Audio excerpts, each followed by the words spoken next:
Magandang gabi po sa lahat, Luzon, Visayas, Mindanao, kung saan kayong panig ng mundo po, tayo nagbabalik dito sa aking munting channel po sa Mel Soriano TV 29 para mag-discuss ulit ng another coins. Kung magkano na ang kanilang mga halaga po, ayan. At parati kong sinasabi, ito ang ating hilig, mangolektor ng barya at mag-discuss kung magkano na talaga ang kanilang mga price. Magandang gabi po sa aking mga subscriber po kung saan kayong panig ng mundo po. Thank you so much po. Thank you so much. Ano namang hindi pa nakapag-subscribe dito sa aking YouTube channel at gusto ang ganitong mga topic po about coins. Ayan, makikisuyo sana po at malaking tulong na yan sa akin ang inyong presensya tulad ng pagpindot ng ating notification bell, like and share para ma-update po kayo sa mga latest ko pang gagawin mga video po. Ang pag-uusapan po natin ngayon ay ang pera po ng China. World coins po, ayan. Magandang gabi po sa aking partner dyan, ayan po.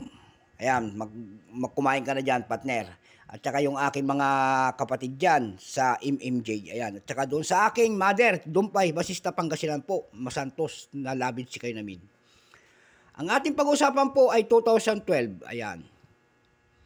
5 Jiao, ayan. 5 Jiao. 5 Jiao po, coins of China 2012, ayan po. Ganda ng pera ng China. Bago tayo magsimula, kilalanin mo muna natin siya. Issue, People's Republic of China. Period, People's Republic 1949 up to date po. Type, standard circulation coins. Years 2000 hanggang 2018. Value 5 Jiao. Ayan. Currency second, remember, 1955 up to date po. Composition po nito ay brass plated steel. May bigat lamang po itong 3.8 grams. May haba po naman 20.5 mm. May kapal po naman itong 1.69 mm. Ang kanyang hugis, syempre, round. Orientation, middle alignment, number, NDAS, 1222, 332. Ayan, bubulol na tayo, 32 kasi. Reference number, KM-DAS, 1411.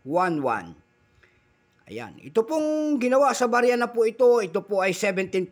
Wala pong vintage kung ilang piraso pa ang ginawa ng China sa barya na ito. Pero mayroon na siyang selling price. Doon sa ating numista.com, nagka-presyo na siya. Yung kanyang very fine, 10 pesos. Extra fine, 10 pesos. Almost uncirculated, 13 pesos. Uncirculated, nagkakahalaga lamang ng 66 pesos. Dako naman tayo sa kanyang price. Ayan. Doon sa ating numista.com may nagbebenta na nito ng $1. Doon naman sa ebay.com may nakita tayo nagbebenta doon ng $12.93. Napakalaki. Mayroon po naman tayo nakita doon na pinakamaliit na $3.50. Mayroon tayo nakita doon na 3 pieces binibenta niya po. Ganito po year 2012, 3 pieces po nagkakahalaga ng $18. Doon naman po sa Carousel PH po, may nagbebenta nito ng 500 pesos per piece. Ayan.